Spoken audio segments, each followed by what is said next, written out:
Hello guys! ఈరోజు మన dish జొన్న రవ్వ ఉప్మా. ఒక కప్పు జొన్న రవ్వ తీసుకుని పక్కన పెట్టుకోండి. ఆ తరువాత పొయ్యి మీద మూకిడి పెట్టి 2 స్పూన్స్ నూనె వేసి వేడయ్యాక 2 స్పూన్ వేరుశనగ గుళ్ళు, 1 టీ స్పూన్ శనగపప్పు, మినప్పప్పు, ఇంకా అర స్పూన్ జీలకర్ర వేసి ఇవి చిట్లుతుంటే మీ టేస్ట్‌కి నచ్చేలా కాస్త తరిగిన పచ్చిమిర్చి, 1 స్పూన్ అల్లం ముక్కలు వేసి వేయించుకోవాలి. పచ్చిమిర్చి బాగా వేగిన తర్వాత తరిగిన ఆనియన్స్, కరివేపాకు, 1 టొమాటో వేసి తగినంత ఉప్పు వేసి బాగా కలిపి మగ్గనివ్వాలి. ఇలా మగ్గిన తర్వాత 3 కప్పుల నీళ్లు పోసుకోవాలి. మళ్ళీ తగినంత ఉప్పు వేసుకోవాలి. అలా నీళ్లు బాగా మరుగుతున్నప్పుడు నీటి కొలతకి వాడిన కప్పుతో 1 కప్పు జొన్న రవ్వ తీసుకుని వేసుకోండి. రవ్వ వేసుకున్నాక బాగా కలిపి కాసేపు మూత పెట్టండి.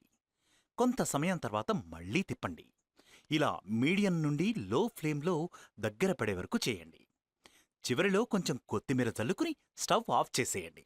అంతే, ఎంతో సింపుల్గా టేస్టీగా అయిపోయే మన సిరి ఫుడ్స్ వారి జొన్న రవ్వ ఉప్మా రెడీ. దీనిని పల్లీ చట్నీతో గాని లేదా ఇప్పుడు ఆవకాయ సీజన్ కాబట్టి ఈ ఉప్మాని కొత్త ఆవకాయతో తింటే ఆహా! యమ్మీ యమ్మీ.